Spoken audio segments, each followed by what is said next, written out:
Hello everyone and welcome back to the NYChampionships, which will be held in Singapore. We are in the NA Qualifier, day number 2 of the Qualifier. I'm Kyle Guy for Beyond the Summit. I'm going to be joined this time from Gods. Gods, welcome aboard the NA train. Oh yeah, looking forward to it. We get to see the new Cloud9 team in action today.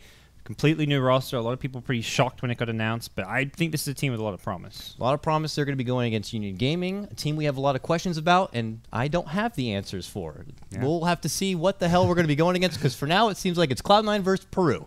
For our second series today, though, it is going to be Team Fire going against Pain Gaming. That should also be interesting. Team Fire is mostly comprised of what was the old Root Gaming squad. You got Fluff, you got Moo, and then they're also brought in some new fresh talent. Actually, not fresh talent. They grabbed 747 Susie from Void Boys. They got Jo from Rave. Yep. I'm actually really excited to see that team play as well. Yeah, it's kind of sad to see TC leave Fluff. Like, they're kind of just like two peas in a pod, but, you know, sometimes you go your own ways, and Fluff's one of those captains who can make teams work that don't necessarily have the big star power, so I think he can really work with upcoming talents. He did it in the old days with the original Fire squad, back in the team that got picked up by Complexity, that went to TI2, so definitely have a lot of faith in Fluff as a captain, so that'll be a really interesting series. It seems to be a trend for some of these teams, and maybe something the NA scene really needed. It seems like there's a lot of these mentors, or, you know, people who are ready to come in with their experience, groom a team, and make them something special. We saw Fly. It felt like he was the one to do it a bit with Complexity. Here for Cloud9, Theben and Lumdun, their coach, have been doing it. They've been trying to bring out a lot from their current roster. I mean, we know we've seen players like MSS. He's been around the Dota block for a while, standing in all over the place. He has TI experience. We know as well Brax has a lot of competitive experience. And, of course, Theben, who had been coaching for a while for Team Secret. He personally had some big plays. I know one of the top Theben plays that stands out to me was the qualifier, I believe, for TI4. He was playing, I believe, on NAR US against sneaking Nyx Assassins. He was playing as Enchantress, and he snuck a nice Courier Snipe, which pretty much was like, oh, that's the game. It was a game 3 of a best of 3 to make it into TI, I believe, or at least get that wildcard spot. And he got the job done under pressure. So, I mean, even going back when he was on LGD International with Misery, those two made the most potent roaming support duo you'd ever seen. They would just roam the map, wreaking havoc everywhere they went, often with the jungling Enchantress or Chen +1, and it was just a sight to see. They kind of like invented a new metagame back then just through their playstyle. We're really interested, though, in seeing some of these new up-and-comers. A lot of these teams have been grabbing their local pub star, bringing him into the roster, and being like, we need you to be the next Sumail. So is that so? For most people tuning in, Ritsu, SVG, two names they're probably not familiar with. Are those the two guys, the pub stars, kind of with Cloud9? I would say more so for Ritsu. I think there's more of a spotlight on Ritsu to be that new pub star. This kid has been performing, stepping up. You usually see him around the NA Dota block, playing in a lot of FPL, hanging a lot, you know, with that crew. Almost the opposite for SVG. SVG, like we were saying before, almost like a Lumdun prodigy, like the disciple almost, where he's been working with him, bringing him around the block with a couple of teams, giving him that kind of experience and developing him, but not letting him be involved in, well, we'll say the, quote, toxic environment of what NA Dota can be. Though he's shown lots of talent. SVG is currently, at least last I checked last night, 3rd in FPL. And you're talking about FPL that is stacked with some of the best names, your Zais, your Arteezes, your Fears, your Who's Who. And he's right up there 3rd. So I'm very curious to see how they perform. Pretty curious as well, of course, to see Union Gaming and what they have. Don't mean to sound like we're gloating so much about Cloud9. It's just we know more of what to expect from Cloud9. Union Gaming have been in the dark a bit. This is a team that usually is Ben Jazz with an assorted 4. We don't even know who's playing really here. A couple kind of familiar names. Like I've seen Haki's name on some of the South American teams, and as well as Fire. But like I checked out the profile of Sakuya, and it's only got 400 hours, which is not a lot of Dota. So it may be someone's secondary account, let's just say. We're not sure if these are aliases or what, but hopefully they can make a name for themselves by their impressive Dota play here and maybe a big upset against Cloud9. Coming into this matchup, Cloud9 are 75% odds favorites for Dota 2 Lounge, so a lot of people hoping for a good value bet on the side of Union Gaming. So let's actually talk about the draft now that it's well underway here. Cloud9, they get the opener, they grab their Earthshaker, Darkseer, big team fight already coming out right there, and then you get your, you know, your insurance policy and your farmed anti-mage going to be picked up as their 3rd. On the side of Union Gaming, they open with Lina, who was pretty much the MVP pickup yesterday. And then they grab a Queen of Pain, a pickup we didn't see at all yesterday. Yeah, and the big weakness that stands out with Cloud9's draft, they picked up 3 melee heroes. Darkseid's a very strong laning hero for the most part. He can get zoned out at level 1 and prevent it from getting Surge if you've got the right supports for it, but that's something Union Gaming may look to kind of punish here, and the Undying pick really suggests it. As soon as I saw the AM pick with an Earthshaker support, I'm like, okay, where's Tusk, Undying, Spirit Breaker? These heroes still in the pool. The Tusk was banned out, but with the Undying still there, Union snag it up, and that kind of suggests to me they're maybe looking to do a kind of offensive dual lane here, potentially even a tri-lane. Pressure the anti-mage in lane, because Earthshaker's not really a good safe lane tri-lane hero to protect or to fight an annoying lane with an Undying. So it kind of frees up your lanes, and Union Gaming should look to get a very big edge out of the laning stage with this kind of greedy Cloud9 draft. Yeah, I agree. They're going to have to do something. For someone like Ritsu, who has been boasted as a tremendously good farmer, you can't ask for really a better pick than your anti-mage, who's able to just be dedicated to his kind of PvE environment and then really can kind of pull the game out later. Curious to see what kind of funky AM we'll see. Yesterday we had the pleasure of witnessing the safe lane bottle AM, but hell, it worked out very well for them. You could just never count an AM out. Somehow, some way, they always find their way to kind of rip through their team, especially with heroes like Lina and Queen of Pain. Could be a disastrous mana pool death bomb coming. But Undying, as you said, certainly puts a aggressive foot forward here for Union Gaming if they kind of want to nip that anti-mage farming here. Now, what can they put on top of it to really kind of cake this a bit more? They're going to have to consider, well, I'm figuring it might be a support Lina now, unless they're thinking mid lane Lina, Queen of Pain to the off lane. Queen of Pain's one of those flexible heroes. Can go as a core in any of the 3 lanes. Even some teams run Queen of Pain in that 4-position roaming support. One of the heroes that can also match up pretty well in the safe lane against the Darkseer if you do want to go for an offensive tri-lane.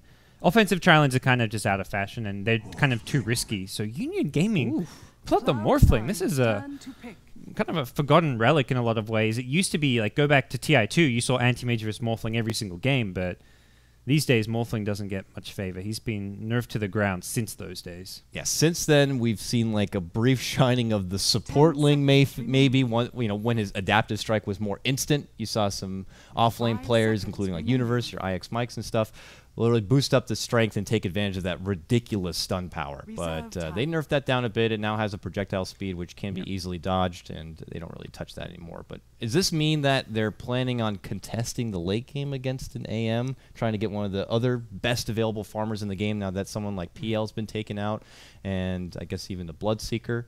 Yeah, I think that's part of this, is having a late game carry that's also mobile on the map, because Anti-Mage, a lot of his mid game play is around split pushing, so Morphling with Replicate can be mobile, can be kind of dealing with the anti-mage, pushing out the lane, and then quickly come back and rejoin his team for a push, which is something they do in the pressure towers. You've got an Undying.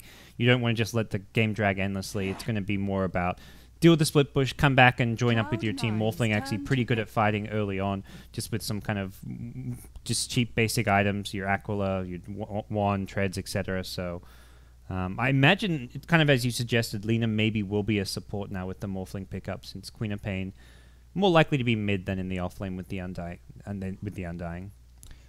I think Cloud9 be looking for the Brax hero here. Shadow Fiend's still available. It is Dire's side, but you got your Dazzle, and your options for Roche become a bit more a bit easier when you have someone like a Dazzle who could potentially pick a medallion into a Solar Crest later on. Other Brax heroes usually include something like a DK. We know he's been he loves Storm, but it's banned out. Yeah, and TA would have been a pretty good option as well, but Union Gaming do recognize that. They used their last ban to remove it, so kind of starting to dig in that pool. You got your Wind Rangers, you got your Shadow Fiends, and not much else for really big options. So you've got a roaming Earthshaker. You want to maybe get something with some kill potential, like if Earthshaker comes mid with a Fissure, that's always something to kind of keep in mind, although the big ones are kind of being taken or banned out. There's no Queen of Pain, there's no Leshrac, no Storm. So Shadow Fiend, I think, is the one that stands out, as you mentioned, and it can kind of... You can go for the mech for your team to create space for Anti-Mage. If the Darkseer is going to get too slow, Darkseer can go for other items, but Beastmaster comes out. Is this going to be a mid-lane Fata-esque Brax mid-lane Beastmaster? What makes him so good in the mid-lane? I know when we watched Fata play it a bit, he's very good at being able to utilize the boars, secure the last hits, pinch and poke, harass his opposing mid-laner a bit, and then just becomes a factor and comes online so quick with that solo XP. Is it more of that, or...? He's very durable. He's so tanky. You can't just bully him out. He's kind of like that, not quite Spirit Breaker level of survivability at level 1, but quite close. High armor, a lot of HP, and then the quills means you can actually kind of fight a ranged hero like a Lina or a Queen of Pain in the mid lane to some extent. But Union changed their mind. They pick up a Shadow Fiend, which is their new mid, I'm pretty sure. And this is a hero that Beastmaster probably struggles against more than a Queen of Pain or a Lina, just because of the double raise. Shadow Fiend can easily bring down the Quill Borers and then just pick up massive damage, which is something which Beastmaster doesn't deal with as well, I'd say, compared to like the Lina, I think is one of the better matchups for him here, despite most heroes struggling against Lina.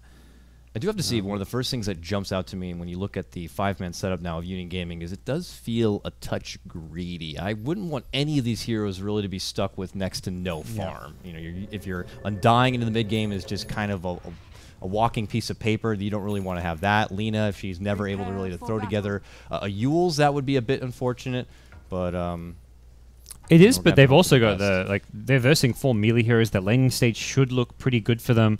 They've got strong laning heroes. When you're looking at a support Undying, you've got a Queen of Pain in the offlane who's not exactly going to be a strong laning hero as far as the offlane goes, but you're not likely to die when you've got the Blink Escape. So I think from that perspective, they should be able to find some farm. They don't have any way to kind of rotate their safe lane carry is a Morphling who doesn't jungle very well, which is always something you kind of want to have a jungling carry when you've got to support like a Lina, Silencer, AA, something that wants farm, because you get your like basic items and then you rotate to the jungle and free up the lane for support, which doesn't work too well with a Morphling, but Lina can maybe find farm in the jungle herself with just some levels. Ritsu, one of our newer Cloud9 members, already getting the party started with the casual alt chat here. Hold on a second. I'm also making sure I get this set. It's a perfect pause time for me. I'll show what everyone. I was just zoning out. I wasn't even reading the chat. Typical pause. Yes. We all know, ladies and gentlemen, Union Gaming do typically have a bad stigma against their name. It's a different for five-man here. Certain stuff they've done in the past involved checking out streams when they shouldn't. But you got to remember, since that time, the roster's been changed up quite a bit. Some of them went off to play for the new Team Unknown, and some of them went off to do their own thing. You know, even Benjaz, who I expected to be one of the tried and true Union Gaming members, unless he's sporting a completely different alias on another account, doesn't seem to be present. You know, I try to do my best to dissect and look into where Union Gaming has been and where they've gone, but the documents are not out there, folks. So. Yep.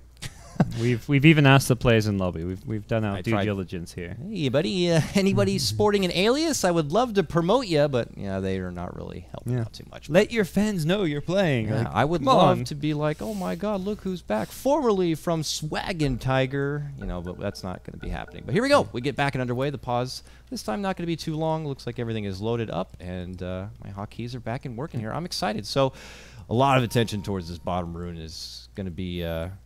More so here for Cloud9, having all 5 actually nearby. I imagine they were expecting Union to head towards top. They don't want to take this fight. They've got Anti-Mage, not great at fighting. They've got Iron Shell, which is pretty good. They've got Fissure, but I think they're looking to avoid a fight, and their ward has spotted quite a lot of Union Gaming heroes bottom. Ultimately, a level 1 fight, Undying is going to be king here, and that's the hero they're probably looking to avoid at all costs. Yeah. So yeah, they're headed towards the top rune now. Brax, I think, getting some good scouting information. He's got the Quill Borers and the Hawk as well available to him if needed. Let's check out how the laning is going to match up here for Suze over here on your Queen of Pain. It's a Queen of Pain after all, so typically should hopefully not be caught out whatsoever. Worst case scenario, you're just kind of there, leeching as much XP. Occasionally can grab a quick and easy CS, a bit of harassment maybe with your Shadow Strike, but have that blink ready to go. You don't want to be caught out nonetheless. And you're going to be going against a 1437 zoning Dazzle and Ritsu, who will continue to just persevere with his bit of farm. And AM's pretty good at zoning someone like a Quap. You can just blink on the Quap, force the blink to go on cooldown, and just keep on forcing Queen of Pain to burn mana. You get 1 or 2 right clicks off every time you blink in, and then Queen of Pain uses up more mana to blink away. And once Quap's out of mana, this offlane gets very hard to manage. So they're already rotating Undying up here. I think this is the right move. There's no reason to just give Quap kind of a tough lane when you can actually contest this and prevent the AM from getting free farm. So it will be a 2-1-2 coming out from both sides, allowing the Queen of Pain to feel a bit more comfortable in lane and kind of push herself forward. On the bottom side, MSS should be able to hold his own on his Darkseer, dishing out occasional Ion Shells, picking it up, and it looks like it means SVG is more just looking around to get some stuff done. He already leads them with a very early Ancient stack. I suppose this is going to be for Brax eventually, just to farm up maybe with some axes here. Nonetheless, someone's going to be getting this farm at some point. So building up a mini Fort Knox nonetheless, while occasionally coming to mid lane and trying to harass a bit, it looks like. This is just good timings on his rotation. I mean, it was Winter talking to me about this last time, like when he talked about how he was just playing Earthshake a lot in pubs, and you just get this timing where initially you block the wave in the offlane, so you help your offlaner out, you clarity up, then you go to the Ancients and stack, and you just hit all these timings, and then you head mid, hit a great Fissure block, and you get a first blood. That's crazy because he was notably there. Oh, they actually don't get him. He's able to salve up and live. It's going to get quickly canceled from the boar, but, you know, it was very apparent SVG has been there. He's teasing, taunting the Shadow Fiend like, I'm throwing it, I'm throwing it, I'm throwing it. And he eventually does, gets the block. And Shadow Fiend, I figured maybe he would just play it safe and run down south of the river to avoid trouble, but he put himself right into the corner, and, well, fortunately for him, he was able to soak up the bit of extra damage and will not be going down. But that will chew through a lot of the regen there for Fire until he's able to get his bottle, which it's only going to be a salve that's going to be ferried out to him for now. Yeah, you better be careful too, because SVG still lingering around. Finds a haste rune, but oh boy, may go top instead. Undying, so be a bit careful here. Undying has got to be the focus here. SVG gets off a nice block. Oh, but he's not going to be able to hold him in, it looks like. Tombstone's going to get dropped, and they're going to quickly disperse here. But a Tombstone will be down nonetheless, and SVG is going to go ahead and just keep on trucking back to the mid lane. He's trying to be all over the place. Yeah, he's, I'd say, been very successful with his rotation so far. Put a lot of pressure, forcing SF to buy a salve, and probably preventing him from getting somewhere between 3 and 6 CS, just with that one really nice Fissure and almost first blood getting him low. So Fire's in a bit of a rough spot here in the mid lane. Brax is doubling up on CS on him. I was just going to say that.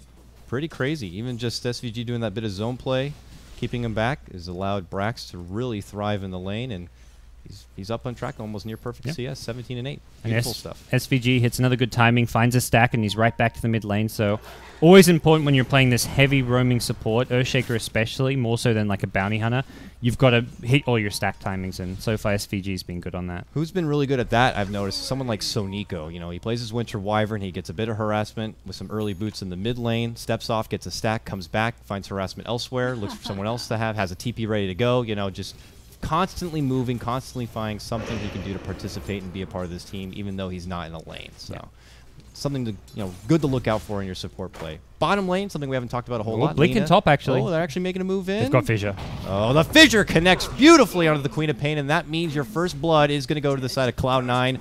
Theban is going to be picking up that one on his Dazzle as they quickly try to annihilate the Tombstone. They will bring it down, an extra penny for them, and poor little Hockey is just going to have to watch him walk away.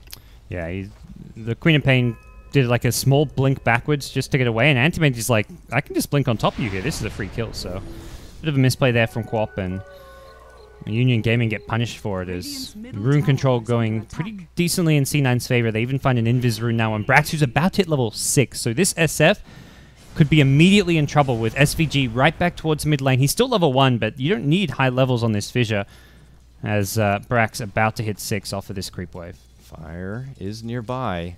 Decides to go close enough here. That level 6 trigger point would be all it takes for Brax to lead in with a big roar. A follow-up Fissure from SVG would pretty much guarantee a kill from Fire, even if there was a TP rotation to come, which there's not even a TP here on Lina, it looks like, and there's not going to be a TP on Undying. He should be done for, so we'll see if it's going to be something they decide to make the jump on. But SCG for now is going to be heading to the bottom lane. That's MSS, how's he doing down here? MSS buddy's 18 and 0 on his Darkseer. Yeah, it's been quiet. He hasn't been involved in anything, but this is kind of where you want your Darkseer to be right now. 5 minutes in, hasn't gotten like complete solo XP. He's been zoned out a little bit, but all in all, this is good news for him. And you look at Morphling CS; it's not really that. It's not free farm level. It's better than the Anti-Mages, but Anti-Mage has been heavily contested. You look at someone like Brax, that's pretty much free farm. Oh, there we go. Fissure going to be connecting on the FFS. MSS thought about making a committed move in, but it's a bit of an awkward angle. Creep started blocking behind. He doesn't want to overcommit and risk getting caught out behind that tower, so they decided to pull back. But SVG, man, this guy has been putting in the mileage, trucking from top to bottom, making his presence known, and constantly trying to stay in the dark. They look like a little bit of footsie play here at the top lane, but yeah, he's been all over the place and keeping UG guessing. So we see Brax still just seeing me. I think he's just happy to get a bit more free farm and kind of keep Union guessing when he might want to go for that first Raw. He's stacking the Ancients as well using his Quillbore, so just across the board, just efficient play coming out of Cloud9. And right now, the lanes have gone well enough for them. They're ahead overall as far as farm goes, and they've got stacks to fall back on. On the Union side, there's not a whole lot in the way of stacks right now. Brax just goes right through his Invis Rune, not going to be using it. Instead, we'll just go to the Bounty Rune top lane and commit for that instead. But yet to use that Primal Roar here. Could turn the corner, maybe go top lane with SVG. We'll have to see. Rich is still able to hold his own, doing just fine. 22-1. Was behind the Morphling, now slightly etching ahead here as far as the difference go. But it's a relatively quiet start. No big rotations, no committed ganks coming out with just occasional harassment from SVG's side. No commitments coming out yet from Union Gaming. But apparently I just jinxed it. They now smoke up, and they are going to head top. It's finally time for Brax to put to use this Primal Roar. Less pressure to go ganking immediately when you hit 6 when your team's doing fine, which is the story right now for C9. Hockey. Uh-oh, that's an SVG. And they're able to dish out the Fissure. Now he's looking to run north, but Brax is looking to intercept here. Does he bother with the Primal Roar? No, just the Axes. He does commit it right there. They get the easy finish. And that means they're going to get the Tombstone as well. Oh, man, lots of gold going to be handed over to the front of C9. Do they follow it up with a push for the Tier 1? We'll have to see, but nonetheless, maybe Undying should have just held the Tombstone, accepted his fate, and, you know, got burnt with ashes. A bit of extra freebie gold going Brax's way, so he'll be pleased with that rotation and still topping the CS chart. So immediately TP's back mid, so he shuts down any potential push coming out. And Fire has caught up though. CS-wise, he's going to be able to fall back to the jungle. This is the stage where SF actually just dominates Beastmaster here in the mid lane as far as farm goes. So it's going to be kind of C9 who are going to be forced to rotate more heroes if they want to shut down the Shadow Fiend's farm. They may just be content, because come mid-game teamfights, Beastmaster is great at locking him down in place. They've got control from the Vacuum, the Fissure, and a lot of actual physical damage coming out when you've got Beastmaster Aura as well as Dazzle Weave, and that's where maybe they just feel confident they can handle the Shadow Fiend, given that he's not snowballing. And we're probably not going to see a whole lot of push coming out from Union Gaming to being more aggressive until these level 6s really start coming online here. You got Queen of Pain here is about halfway to getting that level 6 and having that Scream ready to go.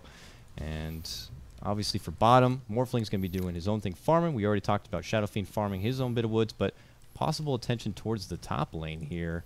LN has departed from the bottom, joining Morphling, and is trying to join this party top, but she is still pretty low on the XP field. Yeah, they've gone in bottom lane with a Fissure, Iron Shell, and Waveform on cooldown, but not going to have the damage for this, Steps back in the way, not going to put a level into the ultimate yet. Obviously not going to be necessary there. It just feels like Union Gaming are like, this AM is kind of farming. He's farming a bit. We should maybe do something about it. What can we do, and are we ready to do it yet? Doesn't feel like it, so let's just kind of stand here and hope that we get to a point where we can find a jump. And Morphling's not a good matchup against Darkseid. That's where I was a bit surprised by this, because putting a hero, he's forced, I think he just finished bottle, like he already bottle crowed once, he immediately chews through all his bottle charges again. The hero just doesn't have the best sustain in lane. If you want to get sustain, you have to go for something like a Perseverance, like get the Ring of Health and go for like the old school Linken's build just to, if you want to stay in lane, but that isn't really the build to go anymore. They're going for mid, they're going for SVG while he's trying to just farm out and get some solo XP. He dishes out a nice Fissure, and here's coming with the first rotation. They can't finish him off. The grade's going to be there just in case, as Fire was trying to chunk him down with the raise, and it's not going to be happening here. Braxall looking to get involved, but this will be an unsuccessful smoke gank coming out from Union Gaming to the mid lane. Bottom lane still trading here. MSS now trying to run down the Morphling with Ion Shell, forces him to waveform away to safety. Just keeps getting bullied out of this lane. This poor Morph, he's probably just begging for support here. He's like, I can't actually farm. Darkseer is out farming him in lane pretty handily. 54 CS to 39 now. And not much of that is actually jungle farm for MSS, so this state right now for Union Gaming is not good. Their safe lane farming Morph is not looking like a carry, while the anti-mage sure as hell is. Yeah, I just don't even foresee a possibility of Union Gaming even getting a kill. They're coming up short multiple times here, and C9 are not afraid to respond in their own way. Now they have a smoke, and they're looking to beeline it towards the bottom here, making use of this. I was going to say Primal Roar as soon as it's up and at the ready here, but still got 20 seconds. They could wait it out technically here, but might not be required, as I think they're waiting for maybe a Fissure block. They could bait out the waveform back and then look for a follow-up. Maybe MSS can do that. they're thinking about it. Without the Roar, they have to bait out the waveform, which is kind of unreliable. We do have TPs on both the Undying and the Lina if they do want to come in, and there's going to be the first TP to help out FFS. And it's going to be Hockey who shows up. Immediate Tombstone dropped. And the second they see it, C9 turn and run. It actually will cancel the secondary TP. And Brax looks to move in. They know maybe the second TP was canceled and that maybe there's only 2 people down here. So they're still kind of swarming around here, gods, like vultures. Yeah, they probably have kind of kept tabs with the SF, see that he does have a TP. And that's a kind of dangerous here to dive against when he can TP in, because that triple raise combo does a lot of damage. So they decide against it. They're actually scouting out now that they've got complete control and can take this bottom tier 1 tower. This is where Radiant team can lose complete control of their jungle. You lose that tier 1 bottom tower. C9 can just set up camp, get some aggressive wards, and a lot of the farm on the map gets taken away from Union Gaming at this point, if C9 want to kind of take that aggressive route, which it looks like they do, kind of to create space for the anti-mage. I think once they get the mech complete on MSS, it's certainly an opportunity for them to be like, let's just get together and let's start pushing through maybe some of these tier 1s, create some space. We can eventually maybe make a go at the Roche, followed up with tier 2s thereafter. It's a lot from what we saw in Digital Chaos yesterday. Bottom lane, they're actually making a move. MSS trying to make a go into FFS, but it's quickly the Quap who shows up, turns it right back around with a great scream. Now they want SFG, or SVG rather, but they have no follow-up disable for him. Unfortunately, LN is not there in time with the LSA, and that means the Earthshaker will make it out. Yep. Nice kill for Union. Not going to... It gives Morphling a little bit of room to kind of get farm bottom lane, but he was forced to kind of TP out anyway, so TP's out, leaves the replicate, so at least he'll have some time uncontested here in the bottom lane, but ultimately still going to be tricky and just time-consuming for him to actually catch up still to what we see the anti-mage getting up in top lane. Looks like Brax is going to be taking the majority of that stack farm in the jungle as he pushes forward. He already has a Necro 2 here, so going pretty hefty into the siege power, but it's a Beastmaster. We call him the Zookeeper for a reason. That's the good book and something he loves to follow by. Yeah, it's tough because like something C9 knows, like, okay, we're going to be creating space for him. We're going to be fighting his 4, potentially 4v5. Having a Necrobook's just a lot of extra firepower that can kind of make up for someone like an AM not being there. If they commit and go on you with 5 heroes, you want to have those extra units to just create a bit of a buffer, do a lot of damage, and scare Union away. They don't want to be killing off a level 2 Necrobook, taking that last will damage at this stage of the game. That's the majority of the HP of any hero who kills it. Feels like Union Gaming, they still need to find some of that me time on their supports. Like LN at Laguna would be just such a useful tool if they wanted to kind of be more assertive, find a pick off here and there, or at least have a good counter fight. Now, obviously, it may be a bit ineffective against some of these heroes. You got your like Ritsu AM, and even now a mech being picked up on your Darkseer. It's not going to be the easiest, so the timing could be off here. But oh man, here we go. Top lane, the book is coming out. Brax, hi, how's it going, LN? Immediate Primal Roar, immediate kill as Ritsu's able to follow it up. Now they're looking to pincer in Hockey. Quap is like, see you later, buddy. Good luck. He's going to have to jump down to the south. Hockey going for a Desperation TP. Will not be happening. Going to get canceled out and blown up. Dropped right there. A 2-for-0 trade plus a Tombstone, I believe, was taken. And that means C9 are going to be pushing ahead 4-1 gods, and their net worth will continue to climb. Yeah. And Anti-Mage getting a lot out of that, has most of the rest of his Battle Fury coming out in the courier. Just needs the broadsword, which you can get from the side shop. So as far as Union Gaming's current position, I just don't see this Morphling ever becoming relevant. There's not really any way he can itemize. Talked about how this hero can be a decent early game fighter with his basic items, which is what he's got now, but he's going to have his basic items, and AM's going to have a Battle Fury. So Anti-Mage's going to have huge split push potential. I mean, look at that. He's getting spanked by MSS. It's like, yeah, I have to morph. I have to walk back and morph under my tower. This one Darkseer is proven to be a bit of a trouble here. I can't really call out for assistance. LN's still trying to farm at least his level 6.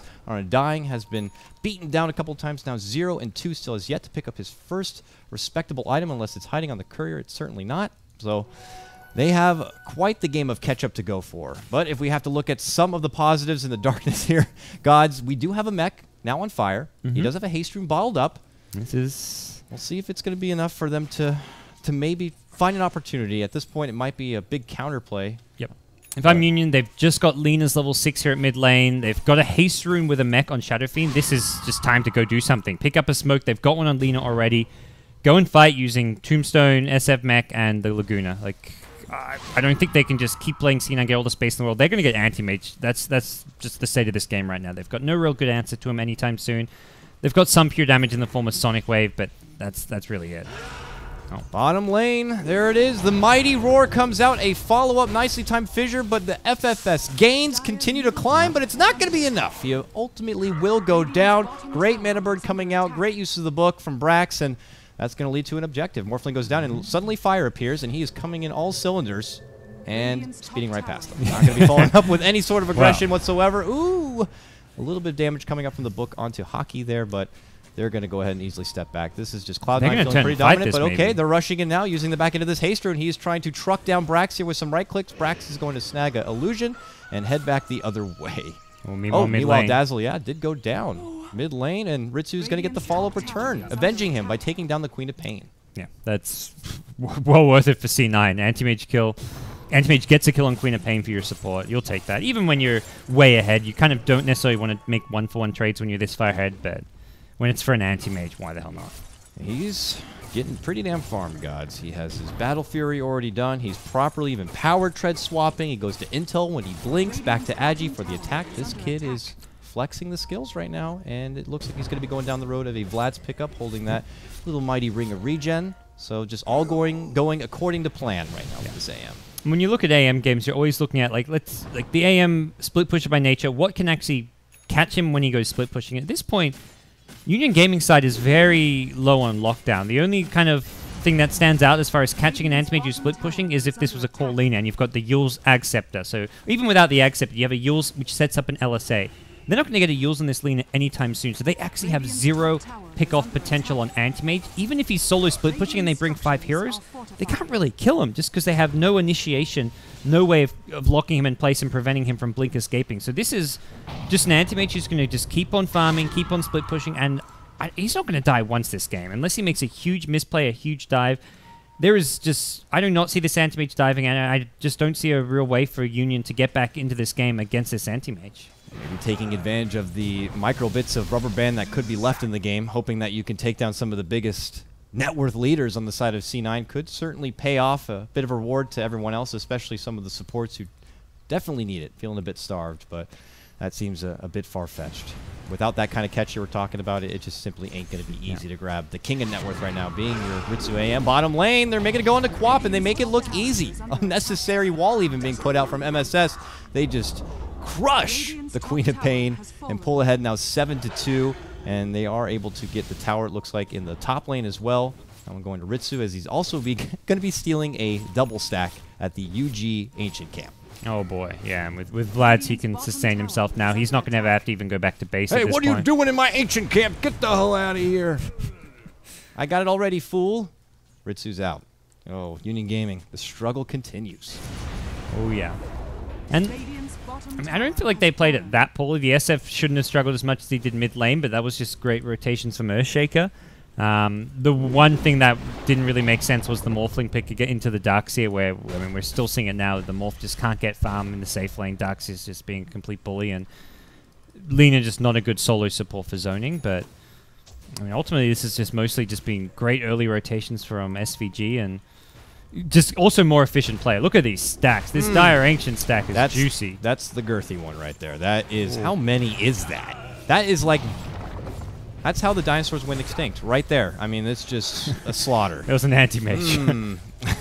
It's ridiculous. They are just moving from one to the next. They're like, guys, we got to clear out the Union Gaming jungle. Let's head up here. I have a preemptive stack for us to farm up. Let's do that. Now we're going to head over here, get this next. It's just, they're really flexing their team coordination right now, and that's just something you don't get to see a lot in the NA Dota scene. Roshan. I think they're actually just going to go high ground maybe here. Are they ending the game? No, they're going back towards Roshan. Do they have any wards down to cover the area? They don't need wards. They have one deep ward right over here. They have Hulk, which is actually right next to a sentry, so it is going to be spotted, but Union Gaming are off doing their own thing.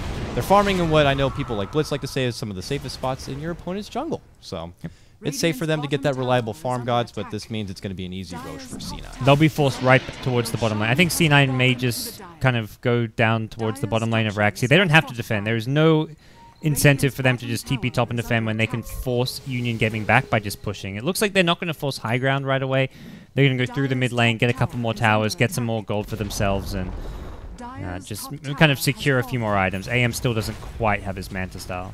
Yeah, Union Gaming were waiting in the top lane like, oh, maybe one or two will TP up here and we can get the quick jump on them, but C9 are like, we have something else on mind. We're just going to charge down this mid lane. We're going to force you to come back because we are the team that has the power advantage right now. And part of the reason that top side of the map is just the safest place for Union is because C9 are not going to ward their own jungle when they're this far ahead. They're going to ward offensively, so Union know that they can kind of set up for that tier 1 top tower push and be uncontested in doing so, because you can't just TP in blindly when your opponents have the positional and vision advantage. This looks like it's going to be a 2-tower push. Tier 2 is about to drop. Make it look easy. Pull back and away. The top push continues here for Union Gaming. MSS jumps in, gets a vacuum wall onto Quap. She will blink away, and now they're looking for Fire here. Fire, who does have a Yules and a TP, is just going to simply turn the corner and, well, do it right under their noses. Okay. Not quite the result C9 were hoping for, but ultimately doesn't matter too much. ES's Blink, Anti-Mage is level 16 with Manta Style, and they've still got plenty of time left on this Aegis to go for a high ground push if that's what they want to do. Brax has even picked up a gem now to get complete map control. This is where we'll see all the wards in the map get dewarded, and there's just, I mean, Union Gaming will be starved right now. There's nothing they can really do apart from just farm as far away as possible from C9. Oh, bottom lane, FFS, no more mana. He's dead. He just put himself into a death closet right there. Ritsu just kind of flexes his muscle, gets right on him, and even gets some assistance there from Theben. But that is your hopeful dark horse Morphling for Team Union Gaming, and unfortunately he will be going down again. 0-2 and 1 for him. So gods, we have to look to Fire here on what he can do to try to bring the game back. Right now, what he can do is get the hell out of there because Ritsu is on the chase here. Looking to go for Quap. He's going to actually be forced to use him. Run! Run! He's coming! The mighty Ritsu has jumped up north and decided to go for lane farm instead. But if you're running away as a Shadow Fiend at this point in the game, it's just not feeling so good. He's got a mech. He's got a Yules. About 1,300 gold saved up. Yules is great when you're trying to pull off that flashy combo, but gods, I don't foresee that happening anytime soon. Oh god, they're going to turn it back! Brax just pulls out the roar. Huge vacuum, huge echo comes out from SVG. Oh man, that was just shoving Union Gaming in a locker at that point, and they're going to be able to follow it up, it looks like, with a takedown of Fire. He gets popped from Ritsu. Oh, the towel might have to be thrown in soon, gods. Yeah. And there it is. 22 minutes. This AM is as farmed as it gets for that time. Hitting a Basher as well. Like, that is just insane. Well, very convincing showing from Cloud9 in their debut match with their new roster. A lot of people had doubts. I mean, obviously, this is not versing one of the premier North American or South American teams, but they look good. It was just crisp play all across the board, and can't really fault them anywhere. Like 1437 TPing mid with the Grave Sage. You had the Earthshaker with great rotations. Darkseer just doing great stuff in the offlane. Everyone just did what they were supposed to do. Can't say the same, though, for Union Gaming. Unfortunately, it didn't work out. It's really hard to say at that point if it's a draft. I initially said things felt a bit too greedy, so like your support staff wasn't really to come online. That Undying certainly didn't get the opportunity to play like an Undying. He came up to that top lane to maybe help out the Quap, at least break even. That was certainly not the case. And you got to remember, Cloud9 didn't even have much backup up there. Theben was there, but SVG was just all over the place. He made a huge presence in the mid lane, which allowed Brax to really farm out of control, get that early book, and just kind of assert himself early, and even would just kind of dance with the bottom lane a bit. And we saw as well Morphling just not really able to get much going. Yeah, I think you're right. They kind of tried to break even in all the lanes. They're like, well, rather than try and win one of the lanes or two, like win the lane and then have a good mid lane where we both farm, they tried to be even. They tried to stop the AM farming and do the dual lane there, which ultimately backfired. And then it left the Morphling vulnerable to a Darkseer because you only had the one support Lina who can't really fight a Darkseer. Iron Shell's just going to be too powerful once Darkseer gets a couple levels, and he was always going to get levels because, again, the ES, he used the level 1 Fissure to block the offlane wave, guarantees Darkseer gets level 2, then he's got Iron Shell with the Surge, so it was just, I think, Union getting greedy in the sense, even with their lanes, like the way they tried to win all 3 lanes or at least have 3 even lanes when they should have just committed maybe 3 heroes to the safe lane and then protected the mid lane a bit better too. Well, hopefully they can shake that one off and do that in game number 2, which is going to be coming up next, folks. You are tuning into the NYChampionships here in the NA Qualifier. It's Cloud9 taking on Union Gaming. We'll see you in just a moment as we return for game number 2.